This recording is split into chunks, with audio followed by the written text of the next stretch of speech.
The live feed on my laptop showed my husband, Gideon, kissing a girl young enough to be his niece. He was on the porch of my father's cabin, the one place on earth I held sacred.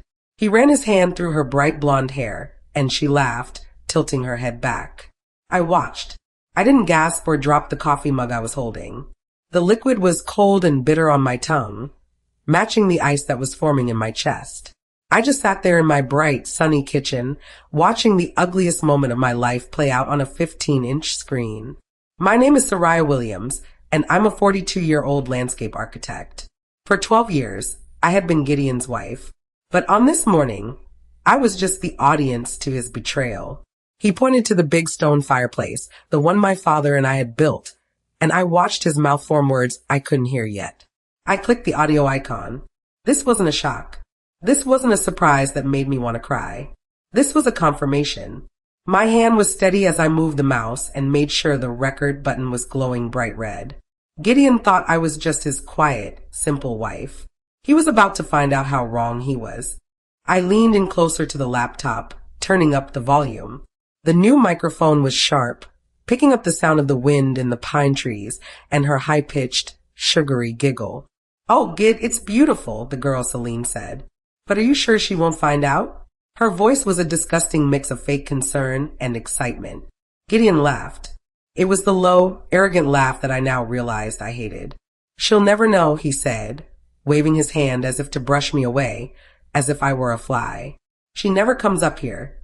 She's too busy with her little garden projects. Thinks it's just sitting empty, collecting dust." He pulled Celine closer and kissed her on the neck. "And the best part is," he whispered, "I'll have the deed transferred into your name by next month." He smiled his charming, snake-like smile. "We'll call it a management fee for all your hard work. It's all yours, baby." Celine squealed and wrapped her arms around him, kissing him hard. My stomach didn't just knot, it turned to solid ice. Management fee. He was planning to steal my father's legacy and give it to this girl. He had no idea what he had just started. Gideon could promise her the moon, the stars, and every cabin in the mountains, but it didn't matter. He couldn't transfer a deed he didn't own, and he couldn't steal what was never his. What my arrogant, cheating husband didn't know was that the cabin was never a marital asset.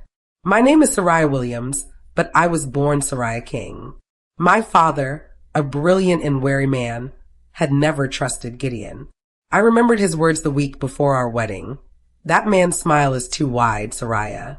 Men with smiles that wide are always selling something." So, he took me to his lawyer. He left the cabin and all 50 acres of surrounding land to me in an ironclad, revocable trust. I was and am the sole trustee. My father always said, "Kings protect their land." The deed Gideon found in our home safe last month, it was a decoy.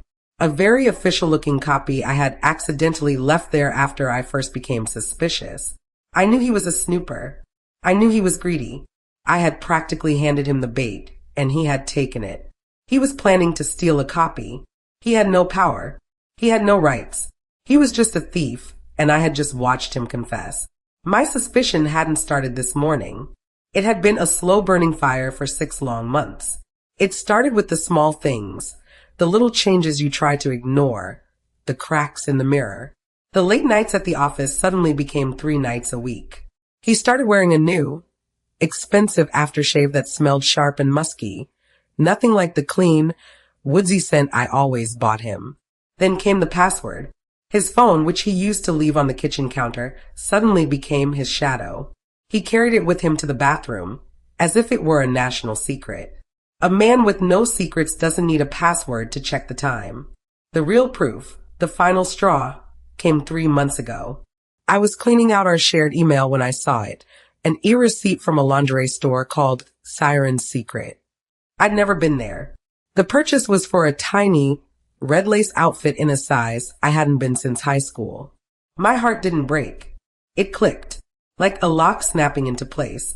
That afternoon, I didn't cry. I made 2 calls. The first was to a private investigator. The second was to a security company. A week later, I told Gideon I was visiting a friend, but I drove 3 hours to the cabin to have the cameras installed. The PI's report came back a week later. It was a thick manila envelope that felt heavy and dirty in my hands. Inside were the pictures. Gideon and Celine. Pictures of them at a dark, expensive restaurant, his hand on her knee. Pictures of them kissing outside her apartment building, his body pressed against hers. Her name was Celine, a 23-year-old intern at his office, a walking cliché. But the report confirmed something even more important. The PI had followed Gideon to a sports bar where he met a man named Royce. In text, Gideon thought I couldn't see. I'd had the PI clone his phone. He'd been calling Royce his property attorney. But a quick search on my end, using the PI's photos, revealed the truth. Royce was Royce Finnegan, Gideon's old college friend. A man who, according to his public social media, ran a failing sports betting blog and was drowning in debt. This wasn't a sophisticated legal move. This was a con. And they were both so stupid.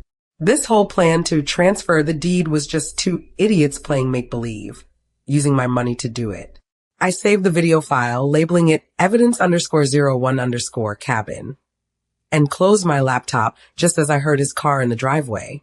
I rinsed the cold coffee mug in the sink, my movements slow and deliberate, and was drying my hands when the front door opened. "Soraya, I'm home," he called, his voice disgustingly cheerful. He walked into the kitchen, whistling, and leaned in to kiss me on the cheek. I didn't pull away. I held my breath. The faint, sickly sweet smell of Celine's perfume was clinging to his suit jacket. It was cheap and floral, a desperate scent that tried too hard, just like the girl wearing it. He thought he was hiding it, but to me, it was a neon sign of his betrayal. "Hey, Han, long day," he said, already pulling open the refrigerator. He grabbed a beer and popped the top. I forced a small, tight smile and handed him a glass from the cupboard. My hand was perfectly steady. "You have no idea, Gid," I said quietly. He took a long drink, wiping his mouth. "How's that new investment going? The one you were working on?" He froze for just a second, the bottle halfway to his lips. A flicker of something, annoyance? Panic crossed his eyes. Then it was gone, replaced by that familiar, condescending smirk. "It's almost wrapped up, actually," he said, patting my arm. "You don't need to worry your pretty head about it. Big things are coming, I promise." I just nodded, my eyes like chips of ice. "I'm sure they are," I said. I waited until he was in the shower the next morning, singing loudly off-key. I sat at my desk in the study, not the kitchen table, and opened our joint bank account online. The big things he'd promised were already here, but not in the way he thought. My eyes scanned the list of recent transactions, and there it was, a single withdrawal from yesterday afternoon. Timestamped just 2 hours after he'd left the cabin. My blood didn't run cold, it felt hot and sharp. The amount was $25,000. It was a massive sum, enough to drain the account to almost nothing. He was sloppy. He was arrogant. He thought I wouldn't check, or if I did, I'd be too scared to ask. The memo line was the real kicker. It was like a little joke just for him, a poke in my eye. It read, "Property legal retainer." He had paid his fake lawyer, his idiot friend Royce, with our shared money. He was using my own savings to steal my father's cabin. My hand wasn't shaking. It was moving. I clicked. I screenshotted the transaction. I printed the statement. I saved the file as evidence_02_theft. I heard the shower turn off upstairs. He would be down soon, expecting breakfast. He was about to find out how much the world had changed while he was washing off his girlfriend's perfume. As soon as I heard Gideon's car roar down the driveway, complaining that I'd forgotten to make him coffee, I made my first real call. I didn't call a friend to cry. I didn't call my mother. I called Mr. Allen, my father's lawyer. He was a sharp, older man who had drafted the trust and had known me since I was a child. His voice was calm and professional when he answered. "Soraya, I was wondering when you'd call. Did he do something?" I sat down at my desk, the printed bank statement in my hand. "He took the bait, Mr. Allen. He moved $25,000 from our joint account to his lawyer to transfer the cabin deed." I heard a heavy sigh on the other end. His friend, Royce Finnegan. "Yes, I know." My PI confirmed it. Mr. Allen was silent for a moment. "Okay, Soraya. It's time. I've already prepared the paperwork to open the new accounts in your maiden name. You need to go to a different bank, a new branch, and move everything you have that is solely yours. We start the full separation of assets today. We'll let him play his little game while we build the real cage around him. He's not just a cheater, Soraya. He's a thief, and we're going to treat him like one. I was about to walk out the door, my purse and the new bank paperwork clutched in my hand when my phone rang again. The caller ID showed Mr. Allen's office. My heart thumped. He wouldn't call back this quickly unless it was important. Soraya, he said, and his voice was different. The calm, professional tone was gone. He sounded angry. Don't go to the bank yet. I just ran a full credit and title check on your shared properties. The $25,000 isn't the worst part. My stomach, which had been so cold, now felt like it was full of angry hornets. What? What's worse? He's taken out a HELOC, Soraya. A home equity line of credit. He borrowed against your house. I sank into the chair by the door. How much? I whispered. $75,000, Mr. Allen said, his voice hard as steel. He did it last week. The money was deposited into your joint account and then wired out the same day to a different account I don't recognize. He's been bleeding you dry for weeks, right under your nose. This was bigger than the cabin. This was our home. How could he do that? I asked, my voice barely audible. It's a shared home. I would have had to sign. Mr. Allen paused, a heavy, dark silence. That's exactly the problem, Soraya. You did. An hour later, I was sitting in Mr. Allen's conference room. The air smelled of old books, leather, and strong coffee. He slid a thick stack of papers across the polished mahogany desk. This is the HELOC application. It was filed electronically, but a signature page was required. They sent a mobile notary to your house last week. I thought back. Gideon had insisted I go to a spa day he'd surprised me with. He had been home alone all afternoon. I wasn't there, I whispered. I stared at the last page, and there it was. My signature. My signature, or a terrifyingly close copy of it. He had practiced. He'd had 12 years to watch me sign checks, birthday cards, and our original mortgage papers. But it wasn't perfect. The S in Soraya was too looped, and the K in King, my middle name, was slightly too sharp, too angry. He had faked my name to steal $75,000. He didn't just cheat. He didn't just steal from our joint account. He had committed a federal crime. He had committed bank fraud. This changed everything. This was no longer just a divorce. This was a criminal case. I looked up at Mr. Allen, my eyes blazing. He's not just an idiot, I said, my voice shaking with a cold, clear rage. He's a criminal, and we're going to use this to destroy him. I left Mr. Allen's office with a piece of ice where my heart should have been. The forgery was a felony. This had escalated beyond a simple, sad divorce. The drive home was a blur of cold, calculating anger. That night, I couldn't sleep. I sat in my study in the dark, the image of his faked signature seared into my brain. A grim, morbid curiosity pulled me to the laptop. I needed to see her, the woman he was risking prison for. I knew her name from the PI's report, Celine. It was pathetically easy to find her. Her Instagram account was public, a tacky, curated feed of her perfect life, all filters and pouty lips. I scrolled back, and there it was, a post from last week, the day after the HELOC was funded. It was a picture of her, posing and blowing a kiss, standing in front of a shiny, bright red convertible. It had a giant white bow on the hood, like a Christmas commercial. The caption was full of emojis. Someone spoiled me. Officially the new owner. Hashtag blessed, hashtag new car, hashtag living. The car was a brand new luxury model. I did a quick search. The price? $75,000. Exactly. He hadn't just stolen our home's equity. He had stolen it, committed a felony, and gift wrapped it for his 23-year-old intern. I took a screenshot, my fingers tapping the keys. Evidence _04 car. This was the nail in his coffin. I needed to see his face. I needed to watch him lie to me one more time. The next morning, I waited until he was at the kitchen table, drinking his coffee and reading the paper, acting like the king of a castle he was actively setting on fire. I casually brought it up. my voice light and airy, like the fool he thought I was. Gid, I was looking at our finances, I said, pouring myself a cup of tea. The house valuation seems off.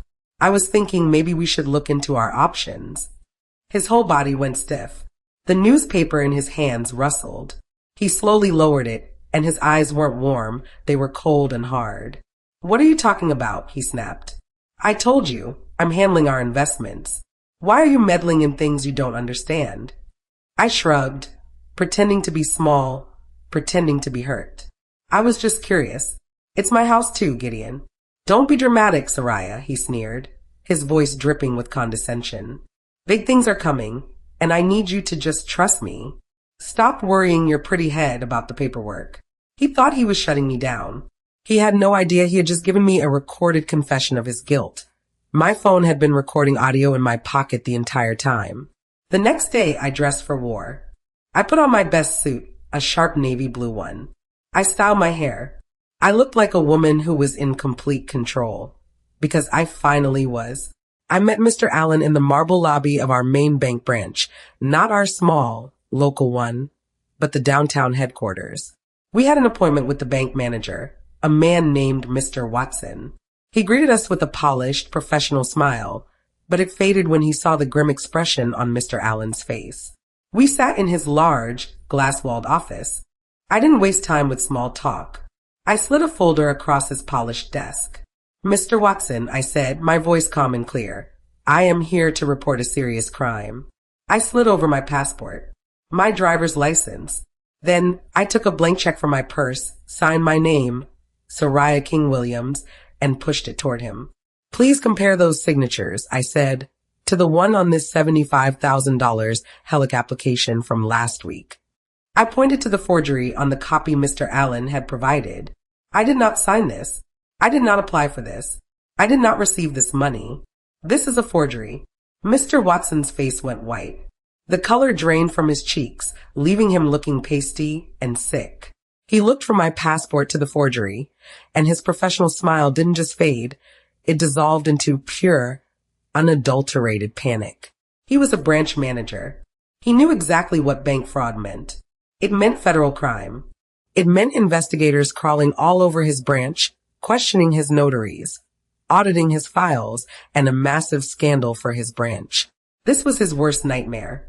Mrs. Williams, he stammered, loosening his expensive silk tie. This is a very serious allegation. He looked at me, then at Mr. Allen, clearly hoping this was a mistake. I met his gaze and did not blink. I know, I said. And I have video evidence that the man who did this is conspiring to commit other fraudulent acts with our shared assets. Mr. Allen spoke up, his voice like gravel. My client is the victim here. What are the bank's next steps? Mr. Watson sprang into action, fumbling for his phone.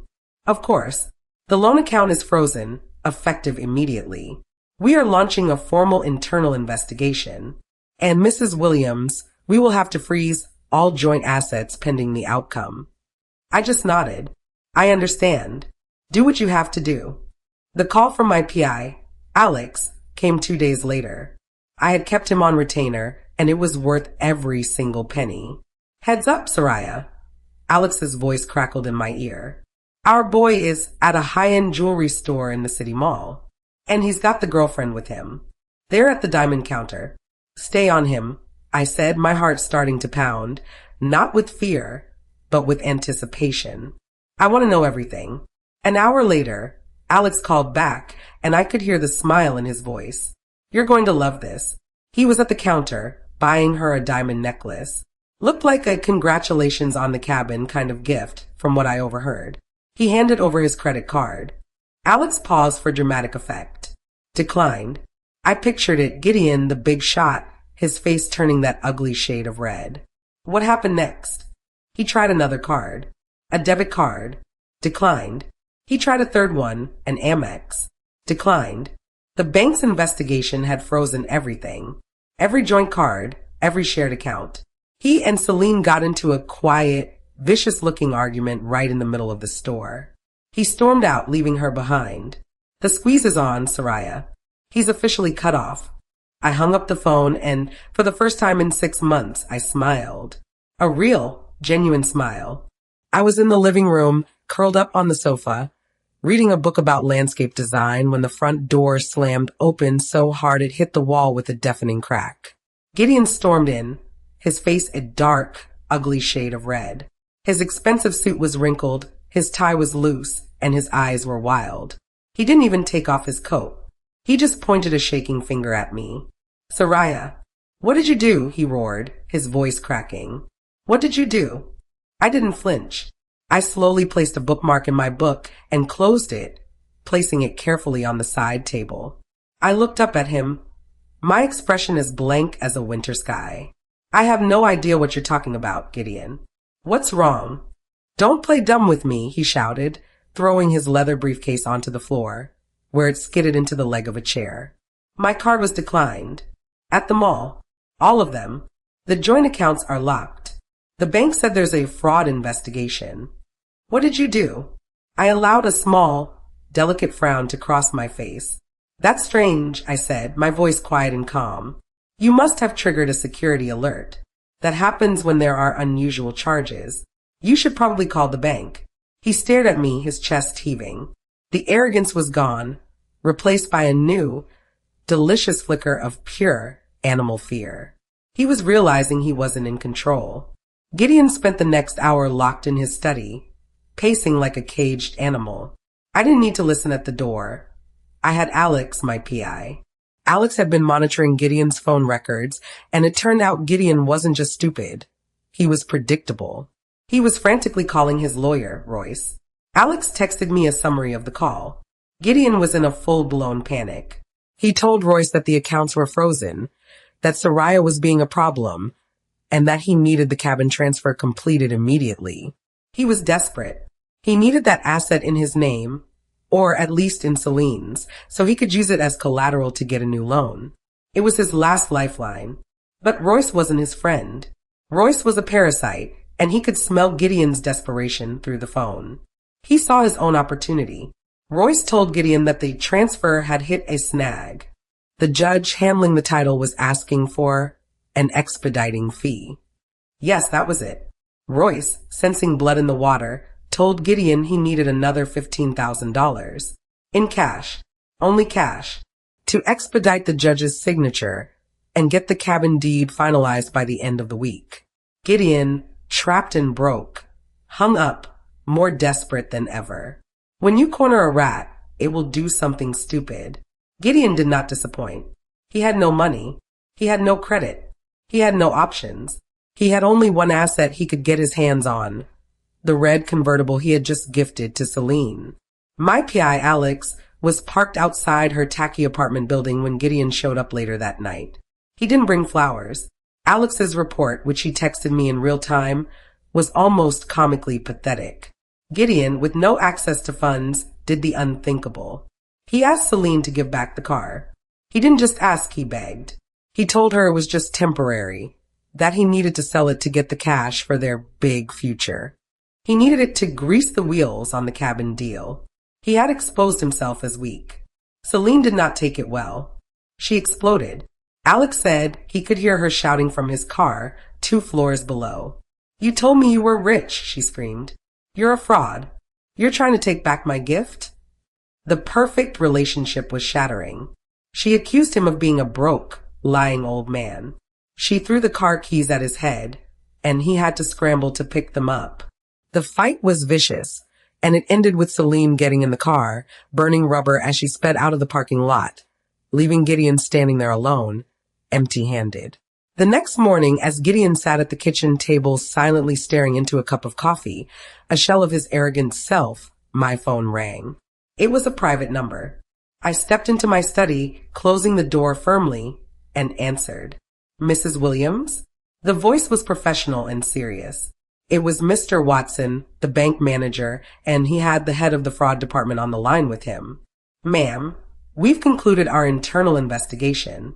We compared the electronic signature's IP address, the notary's log, and your own testimony." He paused. "The signature is, without a doubt, a forgery. The IP address on the application matches your home. On a day you have proven you were not there." I took a deep, steadying breath. What happens now? We are required by federal law to turn this over to the authorities. This is a felony, Mrs. Williams. He paused again. Unless you choose to assume the loan, to keep the matter private. I could hear what he was really asking. Did I want to protect my husband? I smiled, though he couldn't see it. Neither, I said, my voice like ice. I have a third option.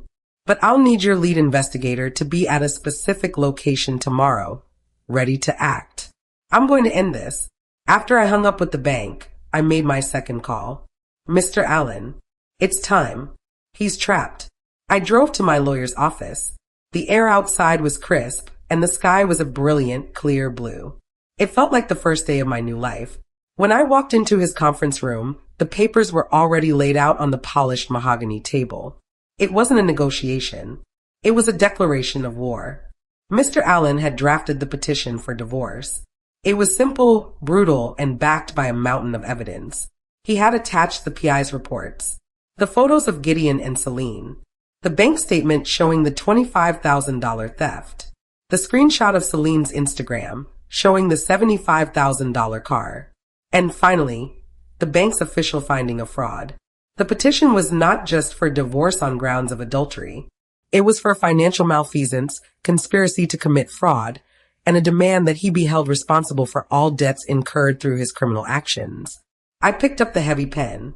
My hand was not shaking. It was firm.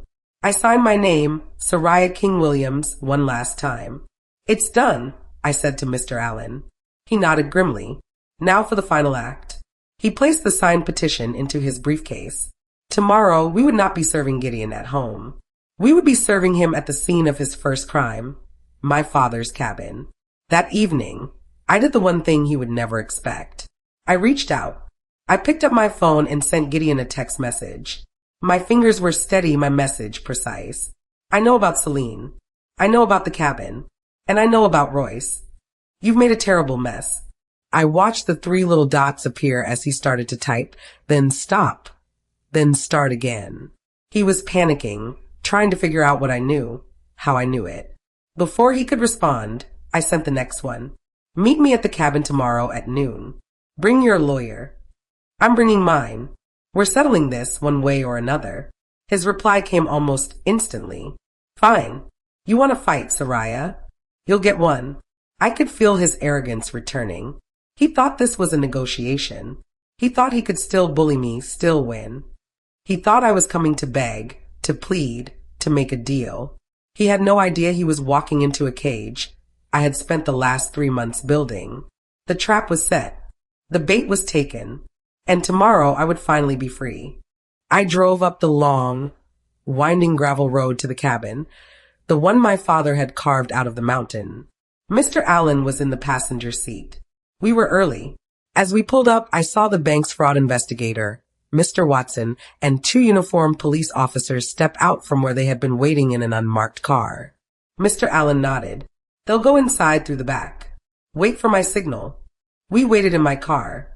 At 11:58, Gideon's car, a flashy sedan he couldn't afford, roared up the drive. He got out, all bluster and swagger in his expensive suit. Then Royce climbed out, looking nervous and cheap in a wrinkled blazer. Finally, the passenger door opened. Celine. He'd actually begged her to come. She was wearing a short, tight dress, looking like a vulture ready to pick over a kill. They were all on the porch, Gideon smirking, as I got out of my car. Ready to give up, Soraya? He called out, his voice dripping with condescending victory. Ready to sign over what's mine? I shook my head slowly. No, Gideon. I'm not. On cue, the cabin's front door opened.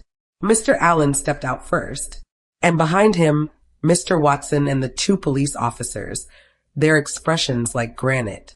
The smirk on Gideon's face didn't just fade, it shattered. It was the most satisfying moment of my life. His face turned a pasty, sick color. Celine's jaw dropped, and Royce looked like he was about to be physically ill. Gideon Williams, Mr. Watson said, his voice booming in the mountain air. I am the lead investigator from the bank. We have conclusive, irrefutable proof that you fraudulently secured a $75,000 loan by forging your wife's signature. Gideon sputtered. It's a lie. Mr. Allen stepped forward, holding a file. And Royce Finnegan, he said, you are being detained for conspiracy to commit wire fraud and practicing law without a license. One of the officers stepped forward, pulling out his handcuffs. Sir, you're under arrest. Royce didn't protest. He just started to blubber, his face crumbling. I told him it was a bad idea, Gid. I told you, he cried, as the officer cuffed him and read him his rights. Gideon just stared, his eyes wide with a terror so pure it was almost beautiful. He was no longer a husband or a businessman or a lover. He was just a cornered, pathetic criminal. I let the silence hang in the air for a long, cold moment. I watched Gideon, this man I had once loved, completely and utterly broken. Celine was already inching her way toward the car, her eyes darting between Gideon and the police. I finally spoke. You have two choices, Gideon, I said, my voice clear and strong. Mr. Allen stepped forward and placed his briefcase on the porch railing, snapping it open. Choice one, I continued. I let the bank proceed. I press full criminal charges for the forgery.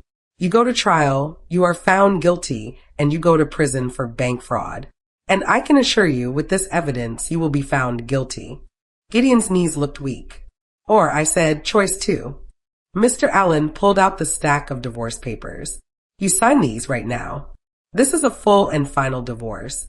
It gives me sole ownership of the house. It makes you assume the entire $75,000 fraudulent loan as your personal, non-negotiable debt. And you will sign this, I said as Mr. Allen pulled out a final sheet, a full, written confession of the forgery, which my lawyer will hold. You walk away with nothing but your mistress and your debt. Gideon stared at the papers, his whole body trembling. He was trapped, prison, or freedom with crushing debt. He looked at Celine as if she could save him. Her face was twisted in pure, unfiltered disgust. You're not rich, she shrieked at him. You're in debt? You're a broke, lying old man. She didn't wait for an answer. She spat on the porch, just inches from his expensive shoe, turned, and stormed off down the gravel road in her ridiculous heels. Gideon, defeated and alone, snatched the pen from Mr. Allen and began to sign, his hand shaking so badly his signature was almost unreadable. He signed everything. He signed away the house, he signed away our marriage, and he signed his confession. When he was done, he threw the pen down and didn't even look at me. He just walked, a broken man, down the same road his mistress had taken. 6 months later, I was Soraya King. The divorce was final. I sold the house. I'm living at the cabin now. I've renamed it the King's Legacy Retreat, a free sanctuary for women escaping financial abuse. I was on the porch, sipping coffee, watching the same camera feed. Now my permanent security. I took back the cabin, I took back my name, and I took back my life.